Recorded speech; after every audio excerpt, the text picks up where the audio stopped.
Once again, welcome back to KC's Classes. KC's Classesന്റെ മറ്റൊരു പുതിയ വീഡിയോയിലേക്ക് എല്ലാവർക്കും സ്വാഗതം. This is Kiran CS. Calicut university MCOM first semester exams ആണ് നമുക്ക് നെക്സ്റ്റ് വരാനുള്ളത്. സോ കാലിക്കറ്റ് യൂണിവേഴ്സിറ്റിയിലെ ഈ ഒരു അക്കാഡമിക് ഇയർ അഡ്മിഷൻ എടുത്തുള്ള കുട്ടികൾ ഒരുപാട് ദിവസങ്ങളായിട്ട് ചോദിച്ചിട്ടുള്ള ഒന്ന് രണ്ട് ചോദ്യങ്ങളാണ്. എന്ന് മുതലാണ് ഇമ്പോർട്ടൻറ്റ് ക്വസ്റ്റ്യൻസിൻ്റെ വീഡിയോസ് അപ്ലോഡ് ചെയ്യുക, അതുപോലെ തന്നെ എക്സാമിനേഷൻ ടിപ്സ്, ദെൻ ഈ എക്സാമിന് നമ്മൾ ശ്രദ്ധിക്കേണ്ട കാര്യങ്ങൾ. പല കുട്ടികളും കാലിക്കറ്റ് യൂണിവേഴ്സിറ്റിയിൽ ഓൾറെഡി പഠിച്ച് ഡിഗ്രി ഫിനിഷ് ചെയ്ത് MCOM ജോയിൻ ചെയ്തിട്ടുള്ള കുട്ടികളുണ്ട്. ഇപ്പം നമ്മുടെ സബ്സ്ക്രൈബേഴ്സൊക്കെ ആയിട്ടുള്ള ഒരുപാട് കുട്ടികൾ ഡിഗ്രിക്ക് നമ്മുടെ വീഡിയോസൊക്കെ കണ്ട് നമ്മുടെ സ്ഥാപനത്തിൽ ജോയിൻ ചെയ്ത് പഠിച്ച് പാസ്സായി MCOM ജോയിൻ ചെയ്തിട്ടുള്ള കുട്ടികളുണ്ട്. ദെൻ മറ്റ് യൂണിവേഴ്സിറ്റിയിൽ ഡിഗ്രി കഴിഞ്ഞതിന് ശേഷം ആദ്യമായി കാലിക്കറ്റ് യൂണിവേഴ്സിറ്റിയിൽ പഠിക്കുന്ന കുട്ടികളുണ്ട്. സോ ഇവർക്കൊക്കെ ഒരുപാട് സംശയങ്ങൾ എക്സാമിനെ റിലേറ്റ് ചെയ്തിട്ട് ഉണ്ടെന്നുള്ളതാണ്.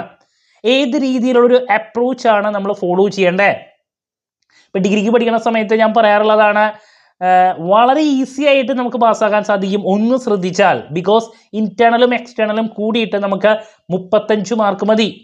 സോ ഡിഗ്രിക്കൊക്കെ ഇൻറ്റേർണൽ ഇപ്പോൾ റെഗുലർ സ്റ്റുഡൻസിനൊക്കെ 20 ചിലപ്പോൾ 18 മാർക്ക് കോളേജിൽ നിന്ന് ഇട്ട് കൊടുക്കുകയാണെങ്കിൽ ബാലൻസ് വളരെ കുറച്ച് മാർക്ക് 10-17 മാർക്ക് 80 എഴുതി മേടിച്ചാൽ ഏത് കുട്ടിയും പാസ്സാകും. സോ ആ ഒരു രീതിയാണ് നമ്മൾ ഡിഗ്രിക്ക് കണ്ടിട്ടുള്ളത്. ആർക്കും ഈസി ആയിട്ട് പാസ്സാകാൻ സാധിക്കും ഒന്ന് ശ്രദ്ധിച്ചാൽ. അതേ സെയിം പരിപാടി തന്നെയാണോ MCOMന് എന്നുള്ളതാണ് ആദ്യത്തെ ചോദ്യം. അല്ല, ഒരുപാട് മാറ്റങ്ങൾ ഇവിടെ ഉണ്ട്. സോ നിങ്ങൾ ശ്രദ്ധിക്കേണ്ട കാര്യങ്ങൾ എന്തൊക്കെയാണ്? പിന്നെ ഇവിടെ മാർക്സ് അല്ല സിസ്റ്റം, നമുക്ക് വെയിറ്റേജ് ആണ്. സോ ഓരോ ചോദ്യങ്ങളും ഏത് രീതിയിൽ പ്രസൻറ്റ് ചെയ്യണം, വെയിറ്റേജ് എന്ന് പറയുമ്പോൾ എന്താണ് ഉദ്ദേശിക്കുന്നത്? സോ ഇങ്ങനെ ഒരുപാട് സംശയങ്ങൾ കുട്ടികൾക്കുണ്ട്. ഇതൊക്കെ നമ്മൾ ഈ ഒരു വീഡിയോയിൽ കംപ്ലീറ്റ് ആയിട്ട് ഡിസ്കസ് ചെയ്യുന്നതായിരിക്കും. വീഡിയോയിലോട്ട് പോണേക്കാൾ മുമ്പ് പറയാനുള്ളത്, നമ്മുടെ സ്ഥാപനം MCOMന് ഓൺലൈനായിട്ട് കോച്ചിങ് പ്രൊവൈഡ് ചെയ്യുന്ന ഇൻസ്റ്റിറ്റ്യൂട്ടാണ്. എല്ലാ സെമസ്റ്ററിലെയും ക്ലാസ്സസ് നമ്മൾ പ്രൊവൈഡ് ചെയ്യുന്നുണ്ട്. സോ ഫസ്റ്റ് സെമസ്റ്ററിലെ 5 സബ്ജക്ട്സിൻ്റെയും ക്ലാസ്സസ് നമ്മൾ പ്രൊവൈഡ് ചെയ്യുന്നുണ്ട്. സബ്ജക്റ്റ് വൈസ് ക്ലാസ്സസ് ആക്സസ് ചെയ്യാനും സാധിക്കും. ഇപ്പോൾ പ്രോബ്ലം പേപ്പേഴ്സ് മാത്രം മതിയെങ്കിൽ അത് മാത്രം ആക്സസ് ചെയ്യാം. സോ നമ്മൾ ലൈവ് ക്ലാസ് ഗൂഗിൾ മീറ്റിലൂടെ പ്രൊവൈഡ് ചെയ്യുന്നു. വീഡിയോ ക്ലാസ്സിൻ്റെ റെക്കോർഡും ആക്സസ് ചെയ്യാം. വീഡിയോ ക്ലാസ്സിൻ്റെ റെക്കോർഡ് ഉള്ളതുകൊണ്ട് തന്നെ എപ്പോൾ വേണമെങ്കിലും പഠിച്ച് ഡൗട്ടുള്ളത് ചോദിക്കാം, നല്ല മാർക്ക് മേടിക്കാം. ഇതുവരെയുള്ള നമ്മുടെ റിസൾട്ട്സൊക്കെ സൂപ്പർ റിസൾട്ട്സ് ആണ് കേട്ടോ. സോ നമ്മുടെ ക്ലാസ്സിൽ ജോയിൻ ചെയ്യാൻ താല്പര്യമുള്ള കുട്ടികൾ ഡിസ്ക്രിപ്ഷൻ ബോക്സിലുള്ള എൻ്റെ വാട്സപ്പ് നമ്പറിൽ കോൺടാക്ട് ചെയ്യാം, ക്ലാസ്സസ് ആക്സസ് ചെയ്യാം. ഓക്കെ, സോ നമുക്ക് എന്തെങ്കിലും വീഡിയോയിലോട്ട് പോകാം. അപ്പോൾ ചോദിക്കുന്ന ചോദ്യത്തിലെ ആദ്യത്തെ, നമുക്ക് എക്സാമിൻ്റെ പാറ്റേൺ എങ്ങനെയാണെന്നുള്ളതാണ് ആദ്യം. സോ അതിന് വേണ്ടിയിട്ട് ഞാൻ ഇതിനേക്കാൾ മുമ്പുള്ള നമ്മളൊരു ക്വസ്റ്റ്യൻ പേപ്പർ ജസ്റ്റ് ഒന്ന് കാണിച്ചു തരാം. ദെൻ അതിൽ വെയിറ്റേജ് സിസ്റ്റം ആണ്. അപ്പോൾ വെയിറ്റേജ് സിസ്റ്റം എന്ന് പറഞ്ഞാൽ എന്താണ്?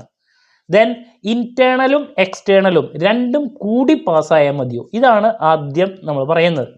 അപ്പോൾ നമുക്കറിയാം 5 സബ്ജക്ട്സ് ആണ് നമുക്ക് ഫസ്റ്റ് സെമസ്റ്ററിൽ പഠിക്കാനുള്ളത്. Number 1 advanced management accounting, number 2 quantitative techniques. ഇത് രണ്ടുമാണ് ഏറ്റവും ഇമ്പോർട്ടൻ്റ് ആയിട്ടുള്ള പ്രോബ്ലം പേപ്പേഴ്സ്.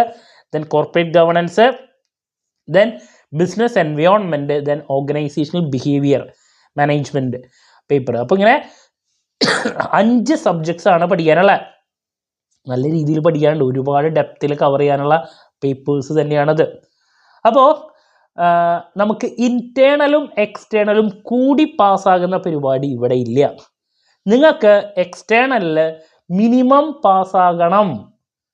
ദെൻ ഇൻറ്റേർണലിൻ്റെ മാർക്കും ആഡ് ചെയ്തിട്ടാണ് ടോട്ടൽ മാർക്ക് ഇടുക. ബട്ട് എക്സ്റ്റേണലിൽ നിങ്ങൾ മിനിമം മാർക്ക് മേടിച്ച് പാസ്സായാൽ മാത്രമേ ഒരു പേപ്പറിൽ നിങ്ങൾക്ക് പാസ്സാകാൻ സാധിക്കുള്ളൂ. അപ്പോൾ ഡിഗ്രിയുടെ ഒരു ഈസിനെസ് ഇവിടെ ഇല്ല. നമുക്ക് എക്സ്റ്റേണലിൽ മിനിമം പാസ് മാർക്ക് ഉണ്ടായിരിക്കണം. ഇൻറ്റേർണലിൽ മിനിമം പാസ് മാർക്ക് വേണമെന്ന് നിർബന്ധമില്ല. ബട്ട് ഇൻറ്റേർണലിൻ്റെ മാർക്കും കൂടിയും ആഡ് ചെയ്തിട്ടായിരിക്കും ടോട്ടൽ മാർക്ക് ഉണ്ടാവുക. അപ്പോൾ ആദ്യത്തെ പരിപാടി മനസ്സിലായെന്ന് വിചാരിക്കണം. ദെൻ നമ്മുടെ മാർക്കിൻ്റെ ആ ഒരു ഡീറ്റെയിൽസിലോട്ട് പോകാൻ ഞാൻ പ്രീവിയസ് ഇയർ ക്വസ്റ്റ്യൻ പേപ്പർ ഒരു സബ്ജക്റ്റിൻ്റെ ജസ്റ്റ് ഒന്ന് കാണിച്ചു തരാം. ഇതിപ്പോൾ കഴിഞ്ഞ പ്രാവശ്യത്തെ ബിസിനസ് എൻവയോൺമെൻറ്റിൻ്റെ പേപ്പറാണ്. നിങ്ങൾക്ക് നോക്കിയാൽ മനസ്സിലാക്കാൻ സാധിക്കും. ഇപ്പോൾ ടോട്ടൽ ഇതിന് 30 വെയിറ്റേജ് ആണ് വരാം കേട്ടോ. മാക്സിമം വെയിറ്റേജ് എന്ന് പറയുന്നത് 30 വെയിറ്റേജ് ആണ്. ദെൻ ഓരോ പാർട്ടിലും നമുക്ക് ഉള്ള ഡീറ്റെയിൽസിലോട്ട് നമുക്ക് നെക്സ്റ്റ് പോകാം. ഇപ്പോൾ പാർട്ട് എയിൽ 7 ചോദ്യങ്ങളാണ് നമുക്ക് വരിക. ഒരു ചോദ്യത്തിന് 2 വെയിറ്റേജ് ആണ്. നമ്മൾ മിനിമം 4 ചോദ്യങ്ങൾ അറ്റൻഡ് ചെയ്യണം. അപ്പോൾ ഇതാണ് പാർട്ട് എ. അപ്പോൾ ഷോർട്ട് ക്വസ്റ്റ്യൻസ് ആണ് പാർട്ട് എയിൽ വരുന്നത്. അപ്പോൾ എന്താണ്, പാർട്ട് എയിൽ 7 ചോദ്യങ്ങളാണ് വരിക. ദെൻ 7 ചോദ്യങ്ങളിൽ നമ്മൾ 4 ചോദ്യങ്ങൾ അറ്റൻഡ് ചെയ്യണം. ഒരു ചോദ്യത്തിന് 2 വെയിറ്റേജ് ആണ് വരിക. സോ 4 × 2 8 വെയിറ്റേജ് ആണ് ഫസ്റ്റ് പാർട്ട്. ഇനി പാർട്ട് ബിയിലോട്ട് പോകുന്ന സമയത്ത് അവിടെയും ടോട്ടലായിട്ട് 7 ചോദ്യങ്ങളാണ് നമുക്ക് വരുന്നത്. ആ 7 ചോദ്യങ്ങളിൽ നിന്ന് 4 ചോദ്യങ്ങൾ നമുക്ക് എഴുതണം. ഒരു ചോദ്യത്തിന് 3 വെയിറ്റേജ് ആണ് വരാം. ഓക്കെ, ഇതാണ് പാർട്ട് ബി. ഇനി എസ്സേയിലോട്ട് പോകുന്ന സമയത്ത് 5 വെയിറ്റേജ് ആണ്. 4 എസ്സേ ക്വസ്റ്റ്യൻസ് നമുക്ക് തരും. അതിൽ 2 ചോദ്യങ്ങൾ അറ്റൻഡ് ചെയ്താൽ മതി.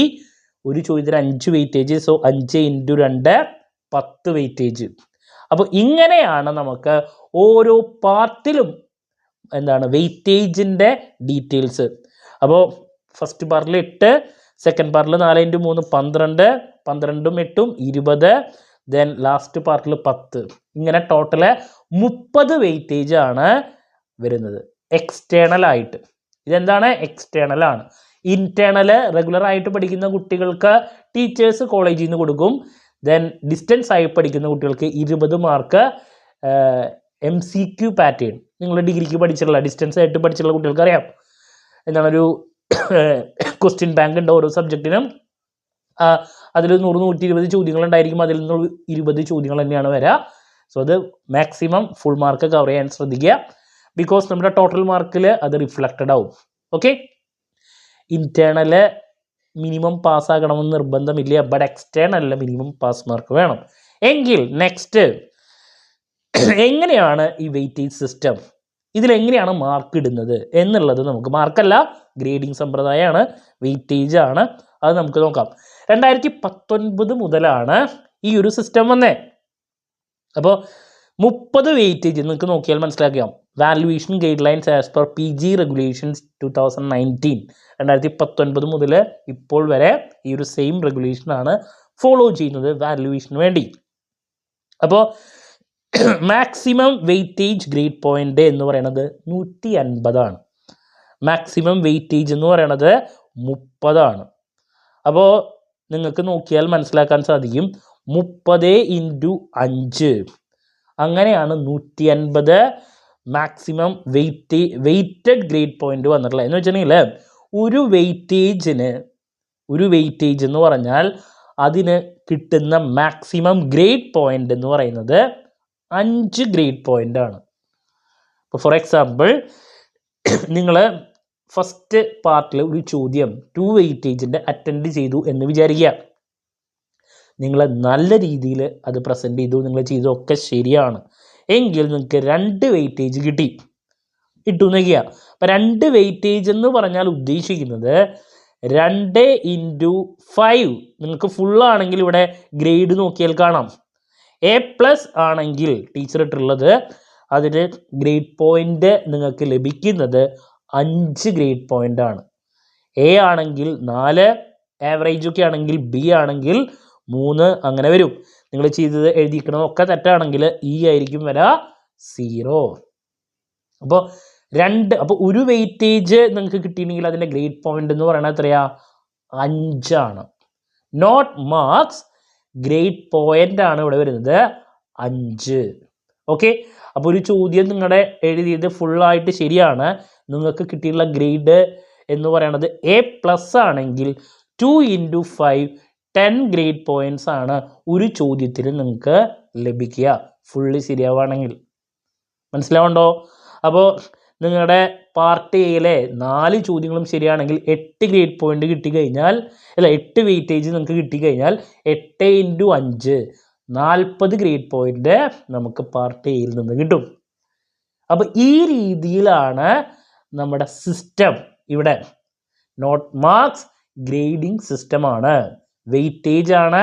വെയിറ്റേജിനെ നമുക്ക് ഗ്രേഡ് പോയിന്റിലോട്ടാണ് കൺവേർട്ട് ചെയ്യേണ്ടത്. മാക്സിമം ഗ്രേഡ് പോയിന്റ് എന്ന് പറയുന്നത് 150 ആണ്. ഈ 150 എത്ര ഗ്രേഡ് പോയിന്റ് നമുക്ക് ജയിക്കാൻ വേണ്ടി വേണം എന്നുള്ളതാണ് നമുക്ക് നെക്സ്റ്റ് നോക്കേണ്ടത്. അപ്പോൾ അതിലോട്ട് പോവാം. അപ്പോൾ നിങ്ങൾ താഴേക്ക് നോക്കിയേ, 3 പാർട്ട്. പാർട്ട് എ ഞാൻ നേരത്തെ പറഞ്ഞു കഴിഞ്ഞു, 4 ക്വസ്റ്റ്യൻ വരും. അതിൽ 7 ക്വസ്റ്റ്യൻ വരും. പാർട്ട് എയിൽ 4 എണ്ണം എഴുതണം. ഒരു ക്വസ്റ്റ്യന് 2 വെയിറ്റേജ് ആണ് വരാം. അപ്പം നിങ്ങൾക്ക് A+ ഗ്രേഡ് കിട്ടണമെങ്കിൽ എന്താ, 2 × 5 10 ഗ്രേഡ് പോയിന്റ് ലഭിക്കും. Weightage grade point, weighted grade point എന്ന് പറയാം. അതുപോലെ പാർട്ട് 2-ലാണെങ്കിലും 7 എണ്ണത്തിൽ 4 എണ്ണം എഴുതണം. ഒരു ചോദ്യത്തിന് 3 വെയിറ്റേജ് ആണ് വരാം. പാർട്ട് 3-ൽ 4 ചോദ്യങ്ങളിൽ 2 എണ്ണം വേണം. ഒരു ചോദ്യത്തിന് 5 വെയിറ്റേജ് ആണ് വരാം. ഇതാണ് 3 പാർട്ടിലും. ഇനി നമ്മുടെ ടോട്ടൽ മാർക്സിൻ്റെ ഡീറ്റെയിൽ, ഗ്രേഡ് പോയിന്റിൻ്റെ ഡീറ്റെയിൽസിലോട്ട് പോകുക. നിങ്ങൾക്ക് താഴെ നോക്കിയാൽ മനസ്സിലാക്കാം. Weighted grade point ceiling based on 10 point സ്കെയിലാണ്. This may change in the final consolidation. അപ്പോൾ ഇവിടെ നോക്കിയേ, O എന്ന് പറഞ്ഞ ഗ്രേഡാണ് നിങ്ങൾക്ക് കിട്ടിയിട്ടുള്ളെങ്കിൽ, O മീൻസ് ഔട്ട്സ്റ്റാൻഡിംഗ് ആണ്. ഔട്ട്സ്റ്റാൻഡിംഗ് കിട്ടണമെങ്കിൽ നിങ്ങളുടെ ഗ്രേഡ് പോയിന്റ് 128-നേക്കാൾ കൂടുതൽ ഉണ്ടായിരിക്കണം. 128 ഔട്ട് ഓഫ് 150 ഗ്രേഡ് പോയിന്റ് നിങ്ങളുടെ ഗ്രേഡ് പോയിന്റ് 128-നേക്കാൾ കൂടുതലാണെങ്കിൽ നിങ്ങൾക്ക് ഔട്ട്സ്റ്റാൻഡിംഗ് ആയിരിക്കും ഗ്രേഡ്. A+ ആണെങ്കിലോ എക്സലൻ്റ് ആണ് ഉദ്ദേശിക്കുന്നത്. 113 ഗ്രേഡ് പോയിന്റിനേക്കാൾ കൂടുതലാണെങ്കിൽ നിങ്ങൾക്ക് എക്സലൻ്റ് ആണ്. വെരി ഗുഡ് A ആണെങ്കിൽ 98-നേക്കാൾ കൂടുതലാവണം ഒരു പേപ്പറിൽ. B+ ഗുഡ് 83-നേക്കാൾ കൂടുതലാണെങ്കിൽ B+, എബവ് ആവറേജ് B 75-നേക്കാൾ കൂടുതലാണെങ്കിൽ C ആവറേജ് 68, ദെൻ P ആണ് പാസ്. എന്ന് വെച്ചിട്ടുണ്ടെങ്കിൽ 150 ഗ്രേഡ് പോയിന്റിൽ 60 ഗ്രേഡ് പോയിന്റ്സ് നിങ്ങൾക്ക് സ്കോർ ചെയ്യാൻ സാധിച്ചാൽ മാത്രമേ നിങ്ങൾ പാസ്സാകുകയുള്ളൂ. മനസ്സിലാവുണ്ടോ? 150 ഗ്രേഡ് പോയിന്റിൽ 60 ഗ്രേഡ് പോയിന്റ് നിങ്ങൾക്ക് സ്കോർ ചെയ്താൽ, മാർക്കല്ല ഗ്രേഡ് പോയിന്റ്, ഞാൻ പറഞ്ഞു ഡീറ്റെയിൽസ് ഒക്കെ, സ്കോർ ചെയ്താൽ മാത്രമേ നിങ്ങൾക്ക് പാസ്സാകാൻ സാധിക്കുള്ളൂ.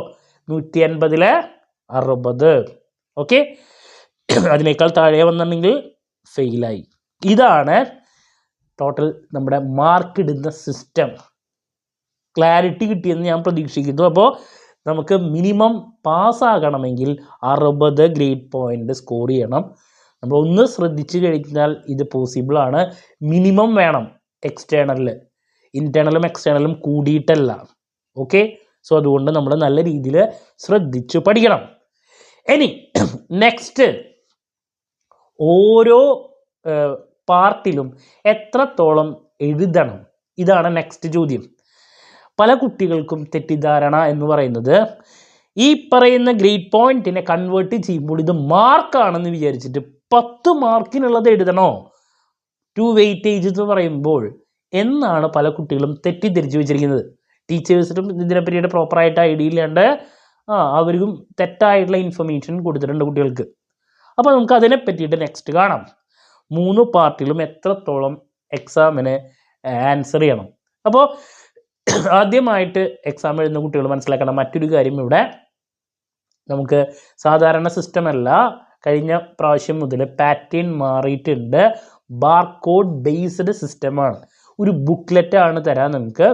ബാർകോഡ് അതിലുണ്ടായിരിക്കും, നമ്മുടെ ഡീറ്റെയിൽസ് അതിൽ. ഇപ്പോൾ PSC എക്സാമിനൊക്കെ നമ്മൾ അല്ലേ, അപ്പോൾ അങ്ങനെ ബാർകോഡ് സിസ്റ്റമാണ് വരുന്നത്.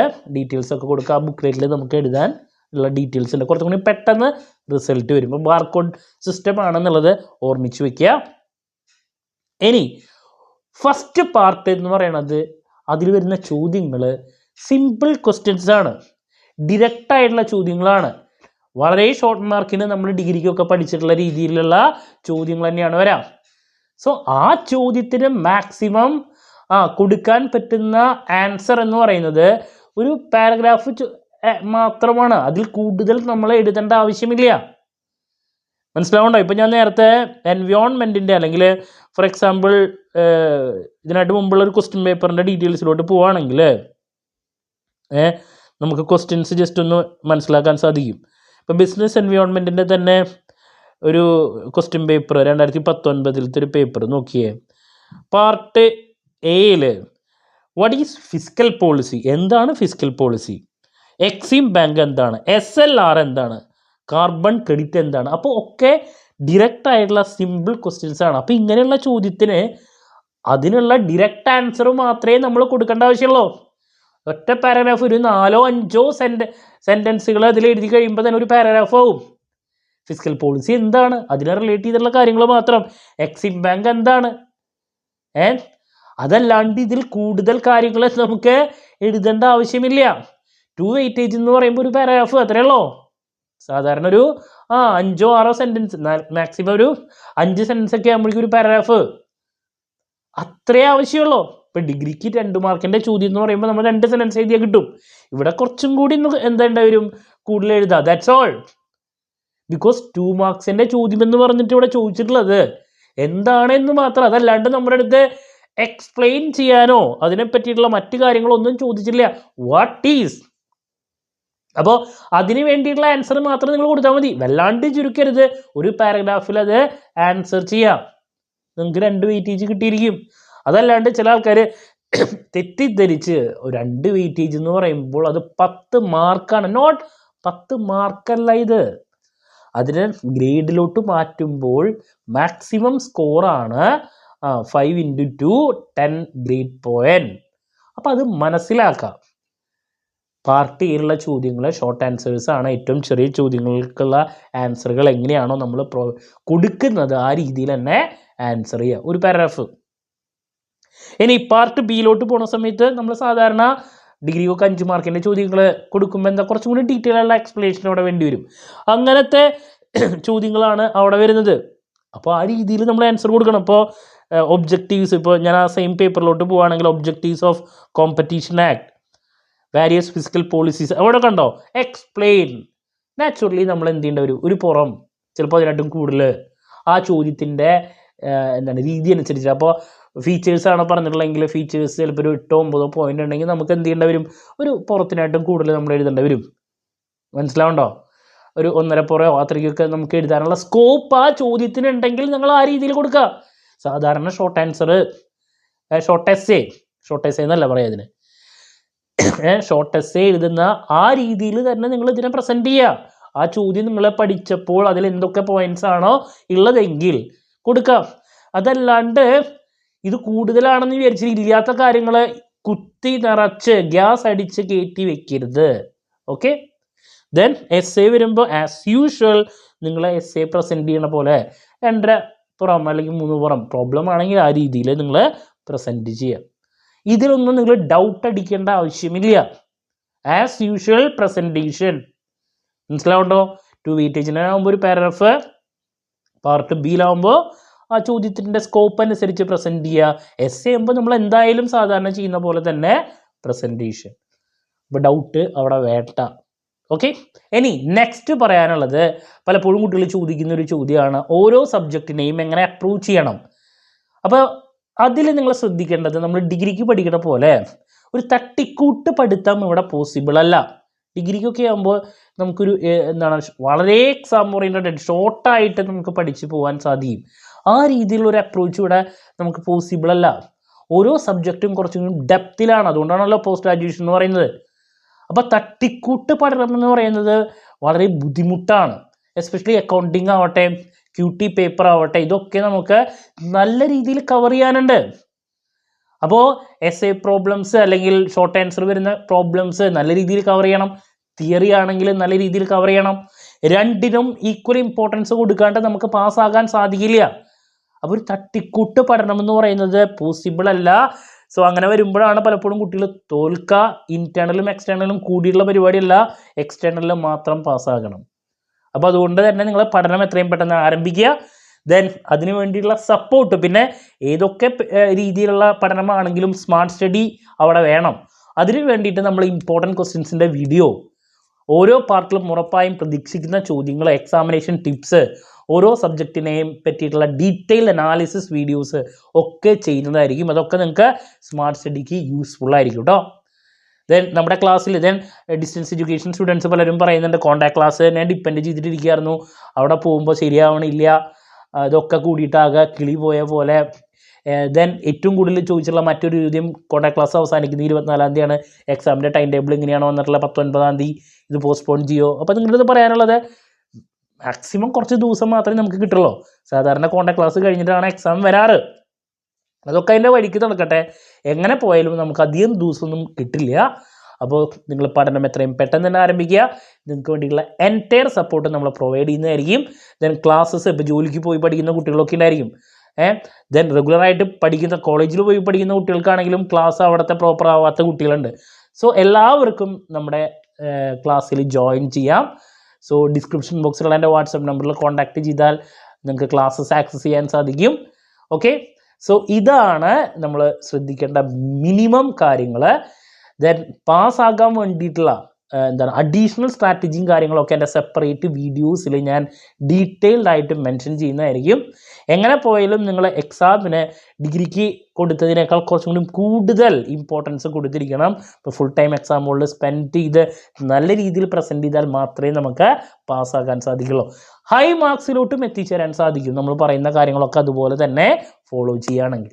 ഓക്കെ, സോ ആരും പേടിക്കേണ്ട ആവശ്യമില്ല. സോ ഈ ഒരു വീഡിയോയിൽ ഈ ഒരു സിസ്റ്റം എന്താണ്, വെയിറ്റേജ് എന്താണ്, എങ്ങനെ പ്രസൻറ്റ് ചെയ്യണം, ദെൻ നമ്മൾ ഇനി ഡീറ്റെയിൽ ആയിട്ടുള്ള വരും വീഡിയോസിൽ ഡീറ്റെയിൽ ആയിട്ട് ഞാൻ ഓരോ സബ്ജക്റ്റിൻ്റെയും സ്മാർട്ട് സ്റ്റഡിക്ക് വേണ്ടിയുള്ള കാര്യങ്ങൾ ഡിസ്കസ് ചെയ്യുന്നതായിരിക്കും. സോ ക്ലാരിറ്റി കിട്ടിയെന്ന് വിചാരിക്കുന്നു. സോ എന്ത് ഡൗട്ട് ഉണ്ടെങ്കിൽ കമൻറ്റ് ചെയ്യുക, അതിനുള്ള മറുപടി ഞാൻ വീഡിയോസിലൂടെ നൽകുന്നതായിരിക്കും. മറ്റൊരു വീഡിയോയുമായി വീണ്ടും കാണാമെന്നുള്ള പ്രതീക്ഷയോടെ നിർത്തുന്നു. This is Kiran CS signing off. Have a nice day. Thank U.